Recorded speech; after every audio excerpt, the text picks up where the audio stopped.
If you are taking the B2 First or the C1 Advanced Speaking exam, then please don't be one of these guys. Maybe you are one of these guys, and if you are, then stop. Just stop. The Talker. Monica, tell me about a time you did something special with friends.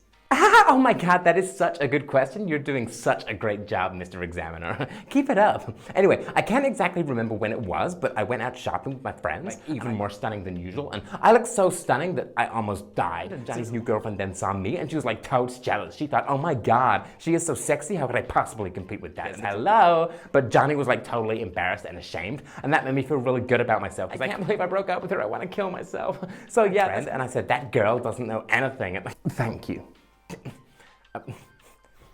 Okay. Some students think that the more they talk, the more marks they get, but no, that's not true. If you talk too much in part 1, then you will probably produce irrelevant information in a disorganized way, and that will mean you will lose marks in discourse management. And if you do this in parts 3 or 4, then you will not give your partner enough opportunities to speak, or even worse, you may end up excluding them entirely. And trust me, this will destroy your marks in interactive communication, so don't do it. Remember, it's quality over quantity, unless you're talking about pictures in part 2, in which case the quantity is important, and it's always the same. 1 minute, okay? Okay. The Competitor. Do you think children today are happier than they were in the past? Talk together. Yeah, I think children are happier today than they used to be. Actually, Bruce, I disagree. I think that children today are happier than they used to be, but not happier than they used to be. What? Yeah, okay. I think that today children have modern technology and availability of amenities that their parents and grandparents didn't have, so I think that probably makes them happier. Yeah, I think we were used to having less, and so we used to be happier because we weren't used to having stuff. What? Oh my god, Bruce. I guess this means you aren't used to using used to as much as I am used to it. Oh my god. Get used to it, idiot. Thank you. The exam is not a competition. The exam is not about demonstrating that you know more English than your partner. The examiner is not even comparing you to your partner. So please, don't try to compete. In fact, you should be working with your partner to have a conversation. So, if your partner struggles, help them.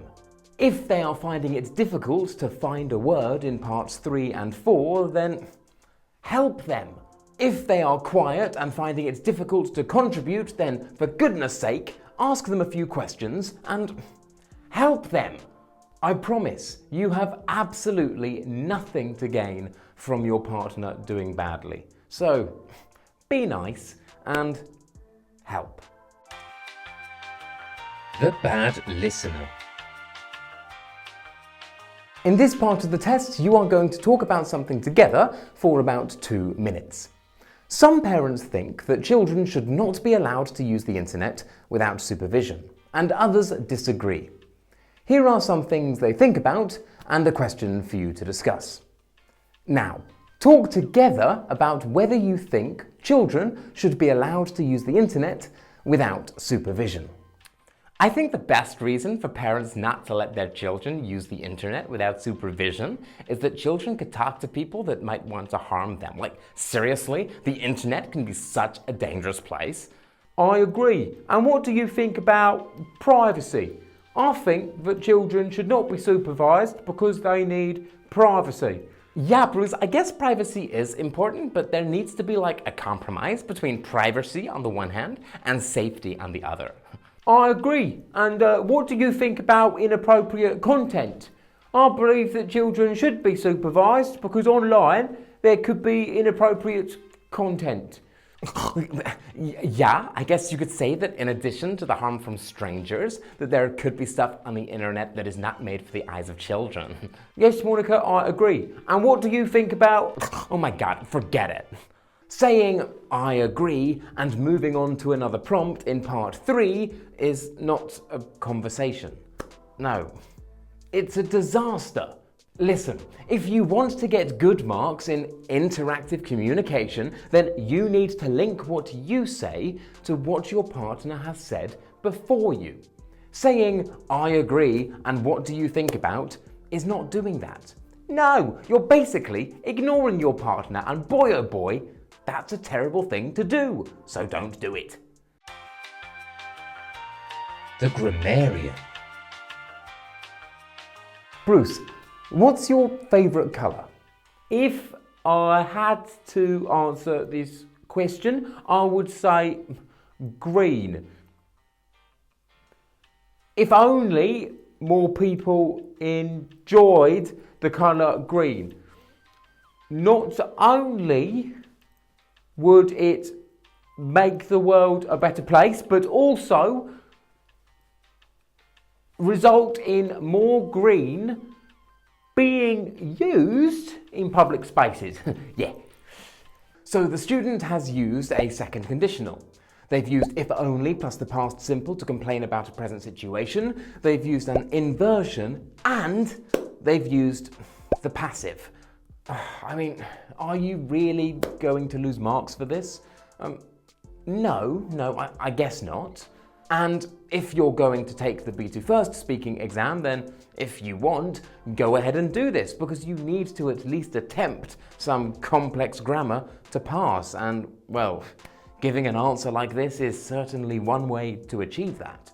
But if you're taking the C1 Advanced Speaking exam and you need to think to try and produce the most complex grammar possible, then this is probably a really bad idea. And that's because the more you have to think before you speak, the more you will hesitate. And the more you hesitate, the fewer marks you will be awarded in discourse management. At the C1 Advanced level, you should be using complex grammar to communicate complex ideas, because the complex grammar is the best way to communicate your complex ideas. You should not be using complex grammar purely to demonstrate that you can use complex grammar. No, that's completely backwards. Let the questions dictate which grammar you need to use. Do not let the grammar you want to use dictate your answers. Do you understand? I hope so. If you don't, ask me a question in the comments and I'll try to help. Alright? Okay, goodbye. The unheard. Yeah, I mean, I don't think children should ever be supervised when they use the internet, because that is such an invasion of privacy. Yeah, and I disagree, Monica. When I was a child, I saw terrible things online, and I want to protect my child from seeing those same sorts of things. I think that is more important than privacy. Okay, but Bruce, I totally agree that some of the stuff on the internet isn't suitable for kids, but there's a lot of really important information online that kids might need access to, and maybe the parents are trying to hide this information from them. Yeah, Monica, actually, you've made some quite good points. Thank you. This is a dangerous situation for everyone. The two candidates that talk and talk and talk will lose marks in interactive communication because they've completely excluded one of their partners. And the candidate that has said nothing, well, they haven't given the examiner any material at all to mark, and there's nothing the examiner can do about it. If you do not speak in part 3, then sorry, I guess.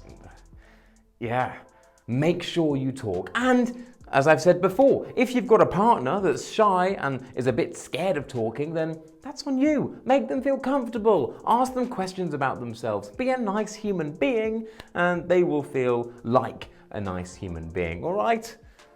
The memory bank. And Duke, where do you live? I have been living in London all of my life. London is actually the capital of Great Britain, did you know? And as of 2024, it has got a population of 9.74 million people. Wow. In the speaking exams, there are some questions that all candidates will receive. For example, in the B2 First speaking exam, every single student is going to be asked, where do you live? If you're taking the C1 Advanced speaking exam, you could be asked, where do you live? What do you do? How long have you been learning English for? And what do you like most about learning English? The examiners aren't stupid. The examiners know that you will be asked these questions. So if you memorize an answer to these questions, the examiners will realize and they will just stop listening because it's a speaking test. It's not a memory test. Trust me. No one has ever passed these exams based on their fantastic memorized answers to these questions. So don't waste your time preparing answers and delivering them in the exam. It's a waste of your time, it's a waste of the examiner's time, and now it's a waste of my time because I've had to tell you not to do it. And boy, oh boy, that really does grind my gears and ruffle my feathers.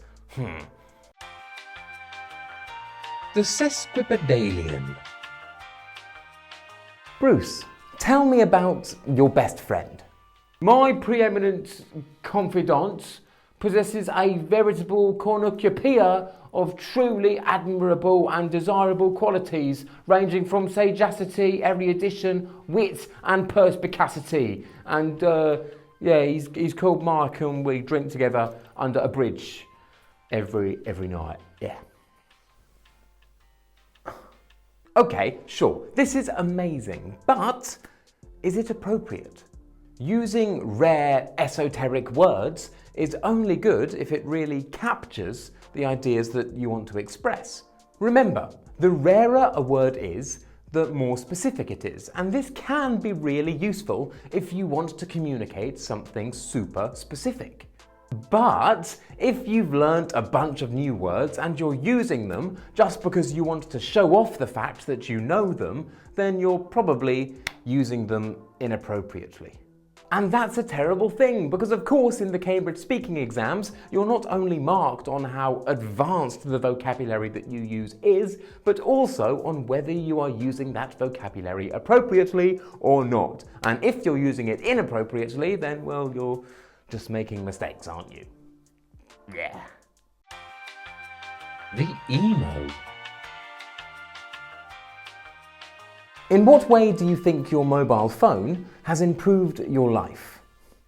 I think my mobile phone has improved my life because now I have access to a lot of information in my pocket that my parents didn't have access to, and that is really useful to me.